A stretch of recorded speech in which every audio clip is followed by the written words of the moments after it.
Thank you all for joining us. My name is Eleanor Lee, Product Marketing at Security Compass, and your host for today's webinar. Before we get started, I'd like to just address a couple of housekeeping items just so that everybody knows what to expect. First, we will be sending a recording of this webinar after today's event. You will receive an email with a link to the recording. Second, we love questions, so please raise questions. You can submit your questions into the chat, and I will collect and make sure we'll address them at the end of the presentation. We hold webinars that deep dive into a range of cybersecurity, privacy, compliance, and software risk topics every month.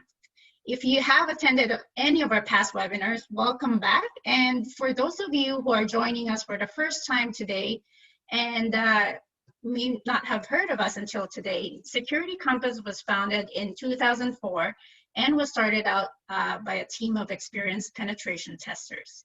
Today, we enable organizations to accelerate time to market for software development as they shift to DevSecOps.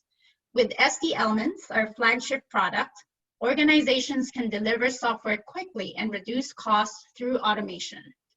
Our modular role-based e-learning solutions empower organizations to embrace DevSecOps. And our strategic advisory services offer expertise in cloud security, pen testing, and red teaming. For today's webinar, very excited, we're going to take a close look at delivering and scaling secure microservice-based products for any cloud, whether that's government, private, public, hybrid, or personal cloud. I'm very excited to have here with me Antonia Stevens, Principal DevOps Engineer at Security Compass. Antonia, thanks for being here with me today. I'll let you introduce yourself and you can take it from here. Sure. I'm just going to briefly go over the contents of this presentation, and then we'll get to the nitty-gritty details. This is roughly outlines what we're doing today. Some of you might already know and be familiar with parts of the first couple of slides. I just want to make sure we're all on the same page, that we're all starting from a similar sort of background when it comes to containers and microservices, etc. If we do run a little long, just you can either stay on or submit questions. Feel free to contact us also through email or any other means if you have further questions. With that being said, myself, I've been doing this sort of thing for many years, way before it was called DevOps. Essentially, I've spent my career being an ops person for software companies. So my job essentially is to find ways to take source code and turn it into deliverable products. And that could be SaaS products, that could be packaged installers, that could be enterprise service products run on-site. It really doesn't matter. And I think I've deployed to just about every kind of architecture there is, through every kind of delivery method there is, all the way back to shipping hardware, appliances, and everything else. I think that's roughly it. So I'm just going to dive in and see how fast we go through this. If I do get interrupted, just a reminder, we're all working from home, so we never know if our internet connection drops or if a delivery person shows up at the door. So first of all, why are we doing containers? What are containers all about? And the way that I tend to define this is that if we think way back to the days when computers were starting out, we all ran software on our computers. And the way we ran it essentially without operating system, meaning that your particular software was written specifically for that computer. If you tried to run it on any different kind of hardware, everything would just fail. And some of us might remember this from early gaming exploration. When we were younger, we were trying to get things to run on different platforms, and it would just continuously crash, and it would have to be, adjusted or recompiled or something like that. So as things developed, we started seeing operating systems to abstract the hardware from the software. And the idea there was, you could write a program and it would work on, various different hardware platforms. And this was brilliant. And then the natural extension of that was, if we are abstracting the hardware platform, maybe we can provide some basic software functionality so we don't all have to write all of our software from scratch. And so we essentially introduced standard libraries. And these libraries ship with whatever operating system you choose to use. In Windows, it's DLLs. In Linux, it's .so files. It's just reusable software components that you know are always going to be there. So you don't have to compile them or bundle them into your own application. And this is so far so good. Where we started running into problems was when we wanted to run multiple applications on the same operating system. And then people started replacing or augmenting or writing for specific versions of those reusable components. And now you started getting applications that started clobbering each other.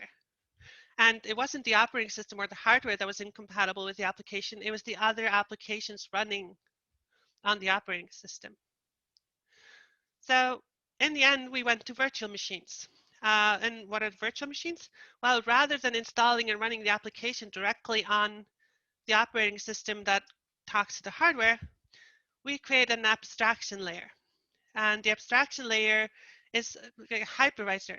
And the hypervisor is just an operating system that knows how to present itself and run other operating systems. So it essentially fakes the hardware.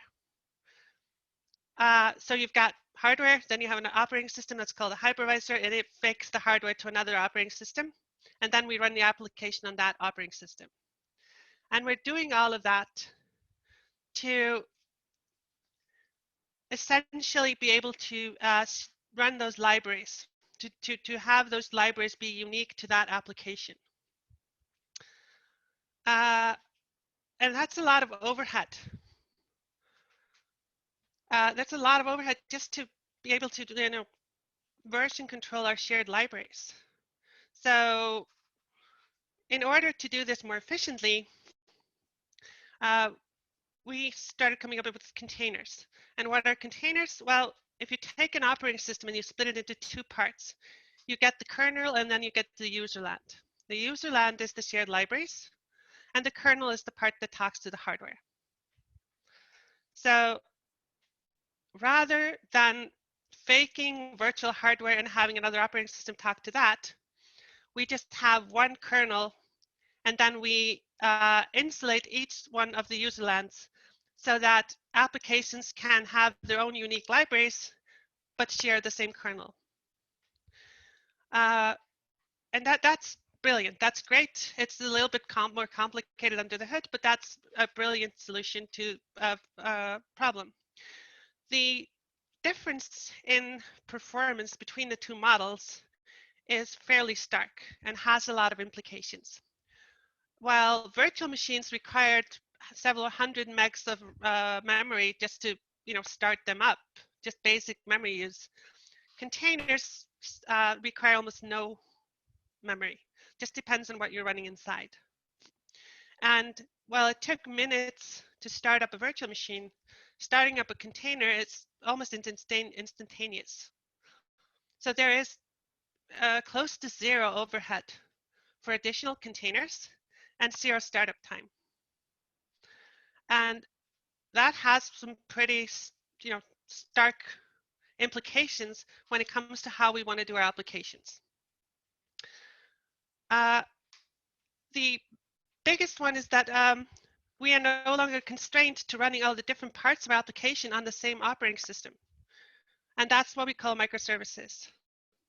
When you take your application and you split it up and you run every part of your application in a separate container so that the different parts of your application don't collaborate each other. And that's why we're all here, and that's why we're doing this talk. We're talking about the security aspects of it and the benefits. If we look at how this affects application deployment, and our operations. This is sort of where we're still seeing the full implications, but we've started seeing this more in SaaS than anywhere else. So the origin of containers is essentially within corporations like Google.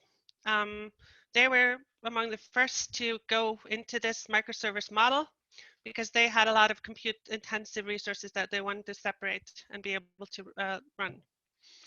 With SaaS, this is less tricky than with on-site deployments or end user software, because with SaaS you have complete control of your infrastructure.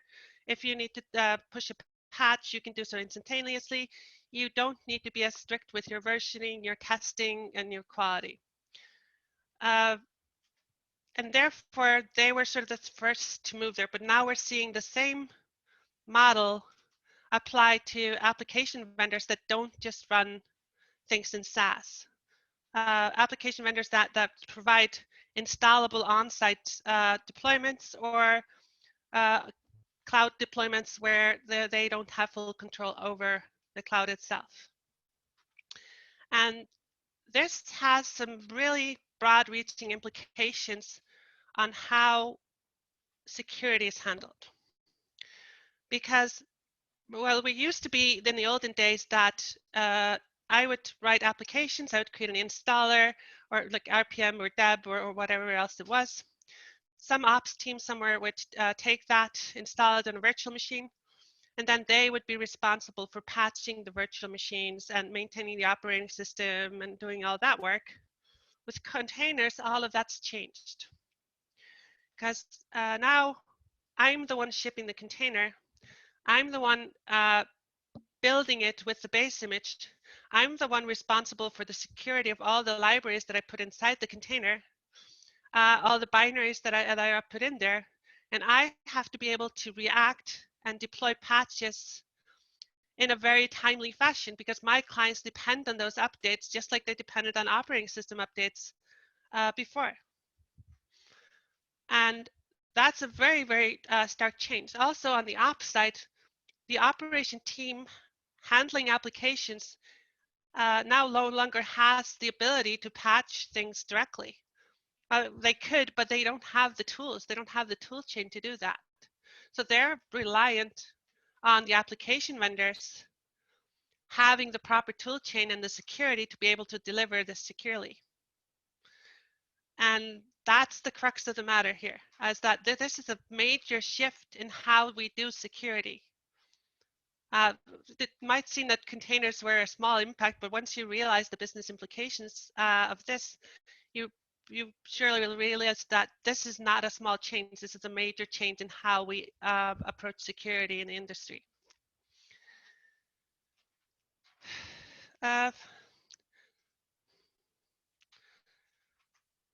There's no way to do this by hand. It's unrealistic to expect any application vendor, whether they're deploying to their own SaaS environment, whether they're deploying to on-site or however they're deploying it is completely unrealistic to expect anyone to do this by hand. You just can't react fast enough. If you're going to build and patch an entire operating system and an application stack with all its dependencies on top of that, and you're going to be able to respond to an O-Day security incident within, say, 24 hours, you are going to need a fully automated system to build your containers and test them. Anything else is unrealistic. Any static containers are essentially worthless because they will have critical security vulnerabilities within weeks or months. So you have to set up the process in-house, whether it's you deploying to your SaaS environment or you deploying to other customers. You have to do this in-house. You have to set up completely automated tool chains, completely automated deployment chains, etc. And this is, people overuse like continuous integration, continuous deployment, but they are truly vital for this model to work. Without them, there is no way to patch your OSs. It's not like you can just jump on all your containers and run like an apt update to pull the latest libraries. Even that wouldn't work because a lot of the code is already compiled on the container. And they've already compiled in the things from OpenSSL or whatever else they've needed. So vital that the application vendor has this in place. And therefore, it's also vital that you vet your application vendor. They should have this. If they don't have this in place, then you are essentially opening yourself up to a severe security issue. And that doesn't just apply to like regular application consumers that have bought a packaged application. That also applies to anyone who's using base images or who's using third-party containers.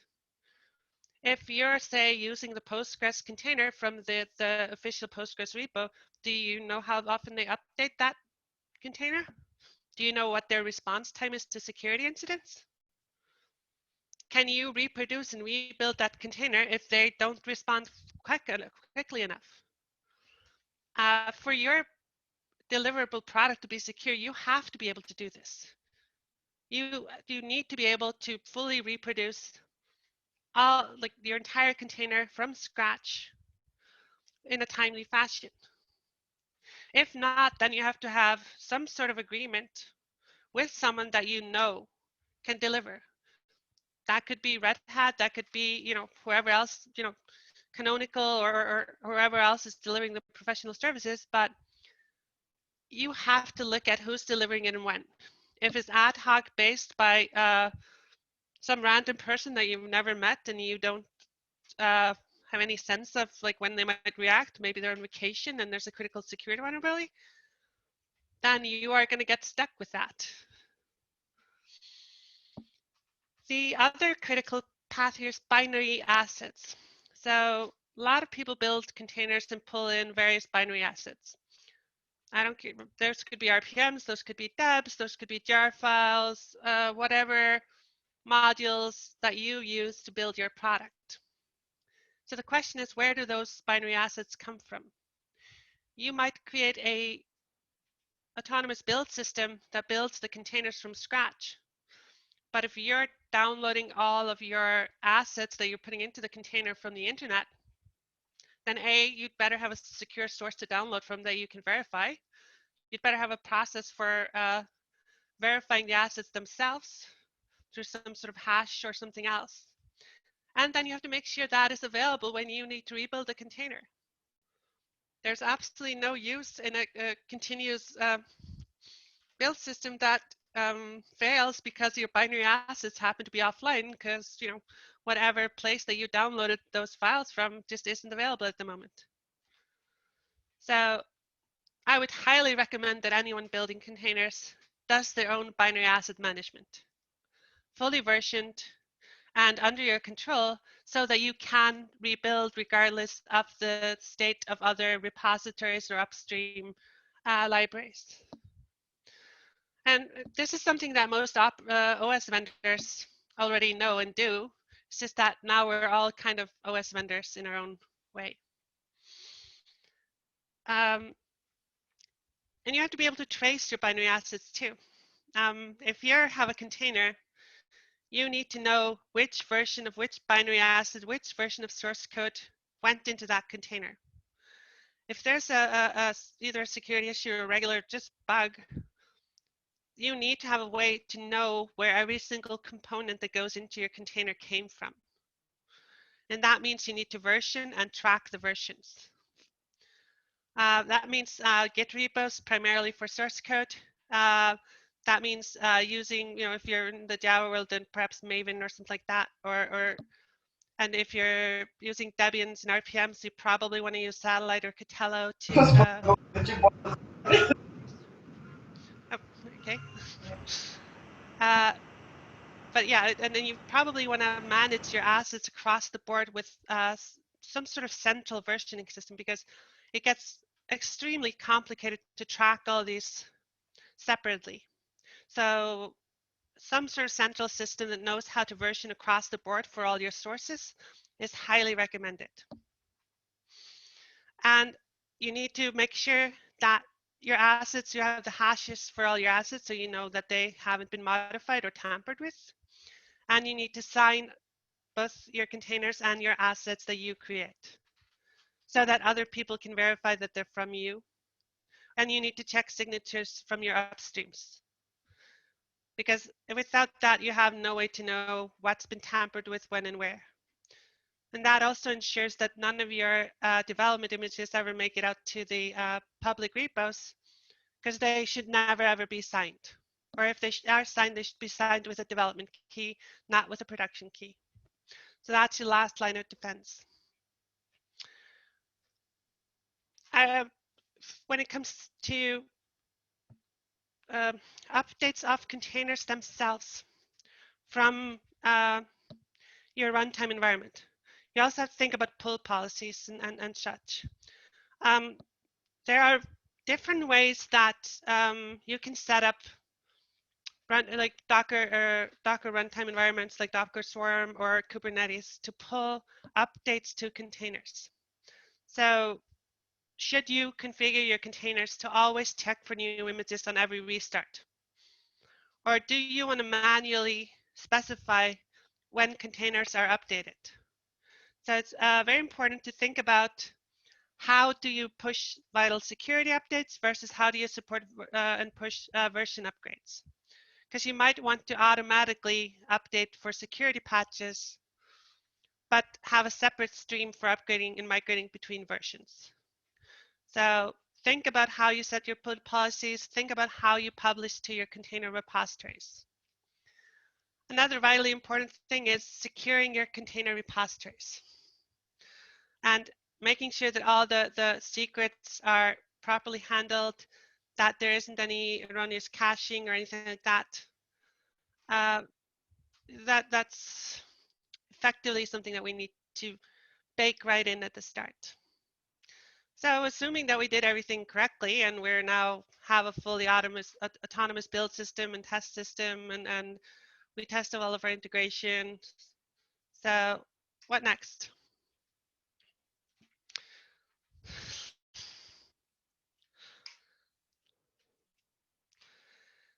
Now you get special customers. And the customers are in high security environments.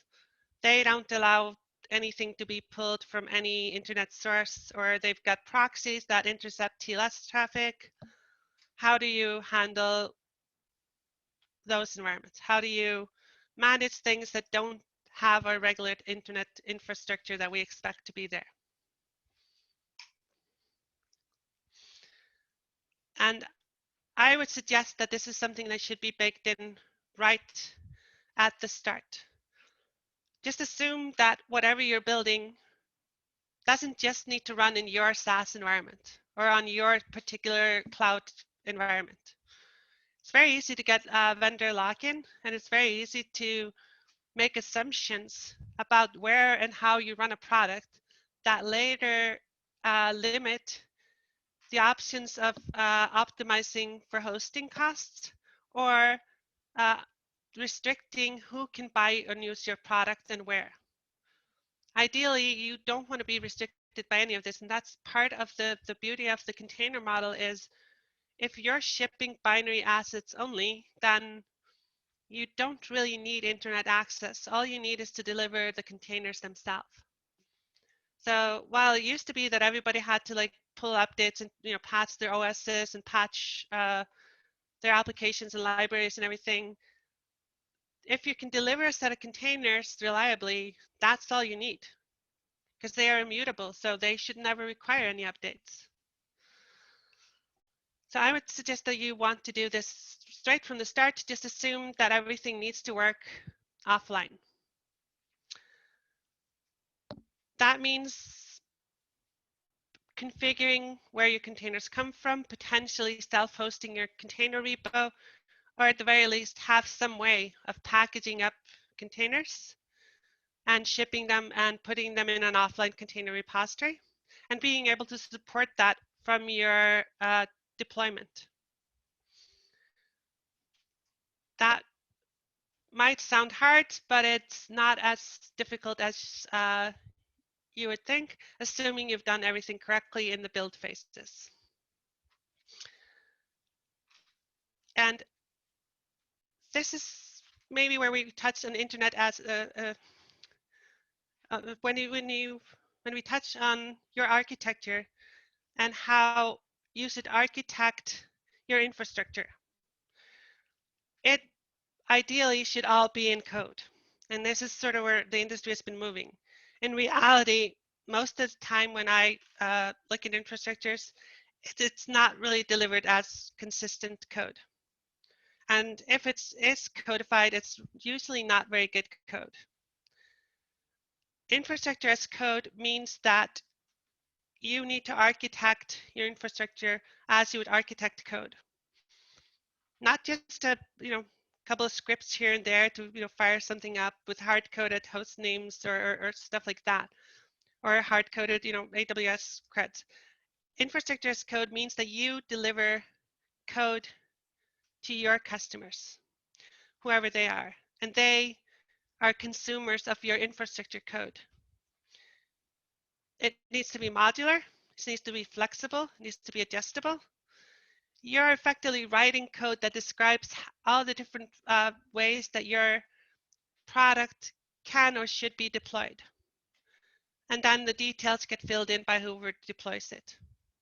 You can almost think that internally, if you're doing this, that you should have two different teams. One team that deploys your infrastructure and another team that actually writes the modular components that make the infrastructure. And once you achieve that level of flexibility, that makes it much simpler to deploy offline or hand someone the methods to deploy on site. Because if you want to deploy a fully microservice architecture, it's dozens of containers, it's hundreds or thousands of variables to configure and tie everything together. Here's the database credentials, here's the database, connection details. If you scale out the database, well, then you're going to need to, go to something that load balances. Then, you've got a web container that talks to some queuing mechanism. What happens if you want to scale out the queue? What happens if there are multiple? It's impossible to manage by hand. It would take, in our case, for our SDLMS product, it would take someone probably about a year to configure all the different parts of the app, all the different microservices in the correct manner to talk to each other. And that's because it is fully microservice architecture. If we baked everything into one container, then sure, we wouldn't need any of that. That could all just be hard-coded within the container. Just point it to localhost and, but that doesn't scale out. And that goes against the grain of containers. And if you are promised a container delivery of an application, or a team is delivering an application and they deliver it as one container, I would be very skeptical. And then if you start looking under the hood and you see that the entire container is basically just one read-write volume mounted in, then you essentially have a virtual machine pretending to be a container. So, and I would steer clear of that as much as possible, because that has security implications and there's no benefit over running a virtual machine. You basically get all of the downside of running containers and all the downside of virtual machines baked into one. So, yeah, fully break down your application into microservices, auto scale, figure out how to distribute your containers, figure out which third-party containers you want to use, fully modularized, all your infrastructure should be code, binary asset management, take care where your sources come from, verify and scan all your sources. So that sounds good. Sounds like we're on a pretty good track. And then there's more stuff to think about once we've done with that. Some of the biggest pitfalls, these are things that I see frequently. Did you remember to secure your database connections? Because you can no longer assume that your database is running on the same host or even the same network segment as your application. You don't know how somebody's going to deploy this. They could deploy this in a public cloud setting where each container does not have any security. So are your database connections fully secured and encrypted? How about your connection to the queues? How about files? Are you securely storing your files? What if somebody intercepts some of your files in transit over the network? If you're going to make assumptions about the environment where you're running, those need to be made explicitly, and the consumer of your infrastructure needs to know. So, big red letters, we assume that the network that you run on is secure and that we can pass sensitive unencrypted data. If that's the way you want to go, that's sure. I would recommend going the other way and securing every component and the communication between every component in your container infrastructure. Because at the end of the day, people are going to get sloppy and they're going to deploy it in the wrong way, or somebody's going to forget that something here is talking from dev to prod, or something bad will eventually happen. So I would highly recommend using certificates wherever possible to secure the communication with TLS or something like that. The other thing we see very frequently is like trusting third-party containers and repos. I mean, Docker Hub got breached about a year ago. And that was the biggest container repository in the world. So if you're depending on that to distribute your containers, you have to make sure that you trust them and you have some sort of an SLA with them. Or you could host your own, or you could, buy a product from Red Hat or someone to do it. And do you trust the containers that you're pulling in? If you're using the Postgres container, do you trust that? If you're using, I don't know, Nagios container or something, do you trust the person that created that container? Because if you don't, then maybe it's not a great idea to be introducing that into your environment. And do you have any idea how they built the container, which libraries, which versions of what they used when they built it? Without that, it's not secure. You also don't know whether they breached any licenses when they built the container. Maybe they did downloaded proprietary source code and baked it in. So things to think about. So key takeaways that you should keep in mind after this talk. First of all, binary asset management. I can't stress this enough. Every binary asset that you bake in, you should have it in some sort of a version control system. That does usually not mean Git. Git has extensions for storing binary assets, but it's still not a good solution. What you really should have is something with full built-in file deduplication. What does that mean? That means that if you get a new version of a library or a binary asset, or if you place a new version in the library, it only stores the binary difference between the two. So if you changed 3 lines of code, then maybe it's 2 or 3K of extra space that are stored. So this can be done. You can do full binary asset management and keep all your binary assets as good as forever without huge storage implications. And any decent third-party binary asset management system will have this built in. So it allows you to securely retrieve and store all your binary assets from whenever you ship your first product or version all the way through to current. Secondly, your container repos are vital. Without them, you have no security. So if you're going to trust Docker Hub with them, then you have to make sure that they are always up, that they don't get breached, and that you have some sort of a support agreement with them if they do go down.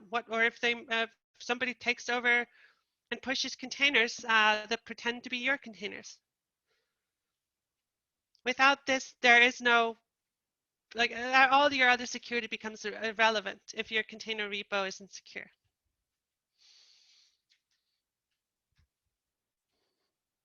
Don't let people pull in third-party containers. If somebody wants to pull in a third-party container, that container needs to be vetted. It needs to be vetted for infringement of copyright. It needs to be vetted for security, and it needs to be vetted for continuous updates. If you aren't sure that whoever built that container will build the new one when there's an OpenSSL vulnerability, then that container is useless. Then you either have to write it yourself, or you have to get the source for it and maintain it yourself. That might mean forking a Git repository that they use to build the container, but at least then you have some recourse. And you need to test building it, preferably every time you make a release. Because it's no use to have the way to build something if you haven't run it for a year, because then it won't work when you need it.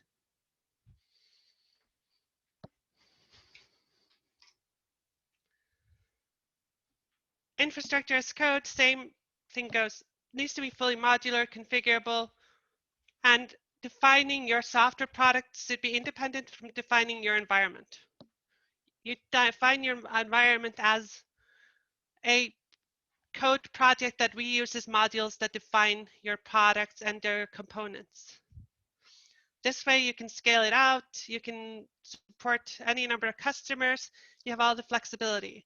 You can deploy to multiple cloud vendors, you can package it up, deploy it offline somewhere or in like a government cloud setting. This allows you all the flexibility.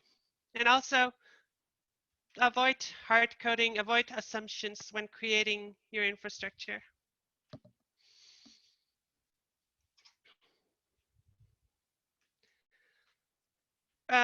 Where do your certificates come from? How are they stored? I frequently see people trying to run things on a container inside their environment to manage their environment. Some cases that's acceptable, in other cases it's not. If a container inside your environment gets breached and it has the ability to talk to your Kubernetes cluster, for example, then somebody now owns your Kubernetes cluster.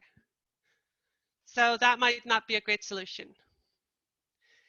You need to store all the credentials and everything else that are used securely and preferably expose as little of it as you can inside your running infrastructure. So, use the built-in Kubernetes credential store and then just map the relevant secrets or credentials or certificates into the containers at runtime. Don't expose them through variables. Don't expose them through files. One of the things that we frequently see is people are building containers, and because the way that Docker works is you can't put secrets or environment variables in during the build process. So people are trying to build a container and they need to pull something from the Git repo, and they're thinking, oh, I need to pass the credentials during the build phase. So what they'll do is they'll put the credentials in a file. And then during the build, they'll read from that file and they use the credentials. And then they build another layer on top of that where they just delete the file. What they don't realize is the way that containers works is you have layers. So starting with the base image, then you have a layer for every step that you do in your Docker file when you build. So when I look at the final container that's running, I might not see that file, but the file is still there in the history. If I go back to the layer from the build, the file is still there. It can still be read. And in the case of Git credentials, you've now shared your production source control credentials with the entire world because you shipped it inside your container and you didn't even realize. So very important. Think about how, where, when you put your credentials and secrets. Don't just, brush it off as a because of some inconvenience or something. And if you do need to use credentials and secret insights containers, why not use another container and run it and pass in the secrets to fetch artifacts that you then need in another build step? Build toolchains aren't just one Docker file. There are multiple steps of building, running, building, running. That's a much better way of handling the secrets.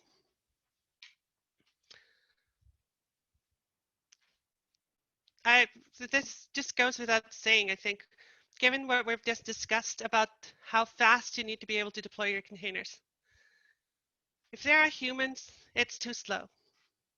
Humans need not apply here. This is not, the time scales here just do not allow humans to interact. So full automation, do everything, reproduce, run it every time, so you know that everything works for every single build. So finally, which tools do we personally use to do this? These tools, of course, are tied in with the types of architectural and development choices that we've made as far as which products, which development languages, etc. we use. If we were primarily using Java, our stack would be different. If we were, primarily using Golang, it would be very different. If we were primarily using, C#, again, it would be quite different. This stack is mostly for Python and C. So native binaries and Python code. The same stack would probably apply similarly to Ruby or any interpreted language that is able to interface directly with C. Minor adjustments or some adjustments that would be needed for something like Golang, but it could still be fairly easily used. Same for like C# wouldn't be too hard. Java would be very different. Development tools versus production tools. You're going to want to use quite a different tool set for development versus production. One of the problems with containers is that there's almost like an assumption that when you're testing a container, you're just going to build the whole container every time you want to make a small change in development. For a developer, that is unrealistic. They need to get feedback and test their changes as fast as possible. They are not going to want to wait while you rebuild all your containers. That might take a while. Depending on how you're compiling everything, you might, and even with the best caching in the world, you might still be just too slow. Just to start up the application servers or web servers might just be too slow. So most likely you are going to have to maintain two different ways to run your system. And you're going to have the flexibility to map in source code dynamically into containers. So you don't need to rebuild the containers every time you want to test a minor change.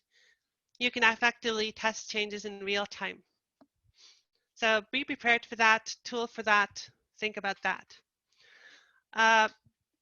Another thing is if you're fully automating your process and you're using containers for everything, you probably don't even need tools like Jenkins, because Jenkins doesn't really fit into the container model anywhere. If everything is done in using continuous integration and assuming you're using something like GitLab to store your source code or GitHub, then you should be able to spawn any test job in a container automatically from the source control system, rather than having a central monolith to run tasks. So ideally, you can architect your solution to essentially do everything on demand with containers rather than having central servers running somewhere in the background. And I think that's essentially it. Maybe we'll touch on Helm a little bit and Kubernetes. Kubernetes as a tool is brilliant, but it is mostly tailored towards people wanting to run things in their own SaaS environment. There's quite a few assumptions and design decisions that were made that make it fairly hard for someone to ship a Kubernetes-based application with microservices to a third party. And this is, I guess, why some people tend to get tempted to ship a single container image or single container for their entire application.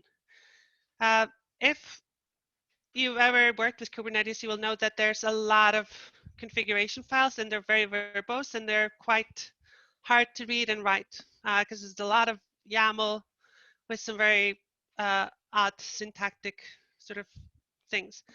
So for ourselves, because we don't want to hard code the environment, we don't want to hard code the number of workers that you run for your background processing. We don't want to hard code the number of web servers or the number of databases.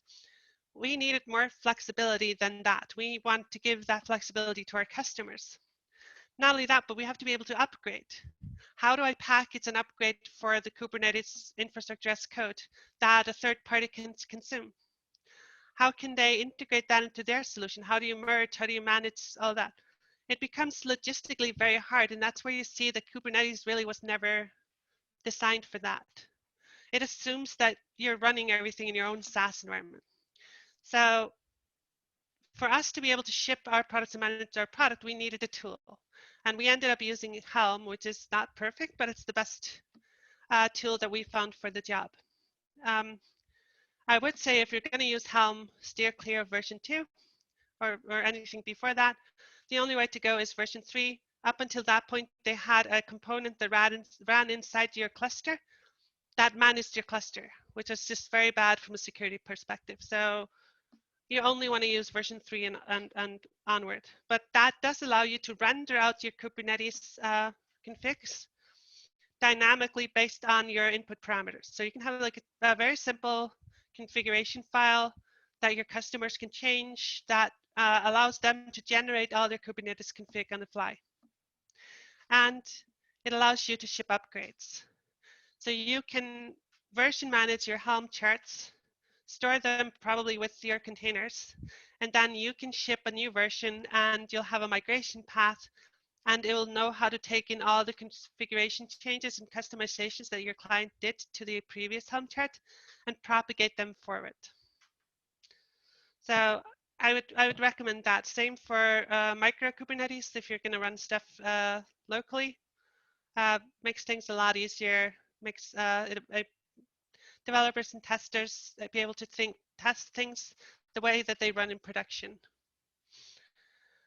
For the more local development, maybe you want to use Docker and Docker Compose. That's what we use for our development cycle. That allows us the flexibility to map in folders and assets dynamically. So think about it this way: developers running their and they're changing some source code, and they want to see how that affects what they're doing. So typically, they would run some sort of application server locally just to see the results of their change. With Docker Compose, what you can do is you can map in their source control directory live into containers that are running so that they can see the changes immediately. Same with like JavaScript, you can hook the JavaScript in so that it automatically reloads just the changes. And that's going to shorten your iterate per iteration in the development cycle a whole lot. Then once they're happy with that, then you can push it to a container repo and do all your automated testing and everything else. Yeah, I think that's essentially a wrap. Time for some questions. Well, thank you very much, Antonia, for doing a deep dive on delivering and scaling microservice-based apps with a huge emphasis on security considerations. So I think we have some time for a couple of questions. I got a question on where do I start in migrating towards containers in a secure way? What do you think, Antonia?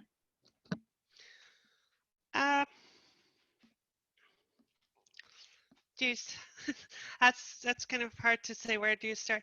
I think it depends on the organization. I think the mistake that I've seen done is that an organization decides to migrate all of their environment immediately over to containers and microservices. And they perhaps don't fully realize what this entails. Because changing an application from a monolithic model to a microservice model is a lot of development work. This does not happen overnight. So if you put in a mandate to move everything to containers, what you'll get is a bunch of those containers that are essentially virtual machines. Because people will take the entire application and then just throw it on a read-write volume inside a container and call it containerized. And that is not the goal here. That's an anti-pattern. So start small, set up a basic runtime environment, set up a container repo, define what and where, and then take single components that are easily managed and migrate them over. So small bites, small steps, the old thing like how do you eat an elephant one bite at a time. So that's the way to start migrating. If you try and do everything at the same time, it's just going to stall or lead to results that are even worse than the current environment. Sounds good. So that's a perfect segue into my next question. So given the huge effort involved in doing a full migration, how should one motivate their teams to start developing for containers? I think it depends on whether we're talking more operational or development teams. The operational teams are probably going to be initially more motivated because they see more of the benefits in the long run. The ability to scale out, the reduced hosting cost, the ease of deployment is certainly something that would tempt them. Managing a container environment is a lot easier and a lot more robust than typical environments. For example, we recently did a test on some of our Kubernetes environments internally, and the test team was having issues trying to test what would happen if particular parts of the particular microservices went offline, because they couldn't take them offline because the healing capabilities of the clusters just made them work before they could actually test what would happen. So ops team will probably be fairly well motivated. If not, then I would suggest some sort of education or some sort of, basically introduce them to the concepts, because that should sell most people on the benefits. For dev teams, some will already be very familiar with sort of containerized development, because it makes development a lot easier. But it is a big change, and especially if you get a large legacy code base, it's not trivial to migrate that code base to containers. You have to get rid of, some, let's call it tech debt that you might have accumulated, or bad practices before you can even do it, because containers enforce good development practices and they don't allow any shortcuts. Or I shouldn't say any shortcut, but they make shortcuts a lot more difficult. So it might be harder to motivate people on the dev side.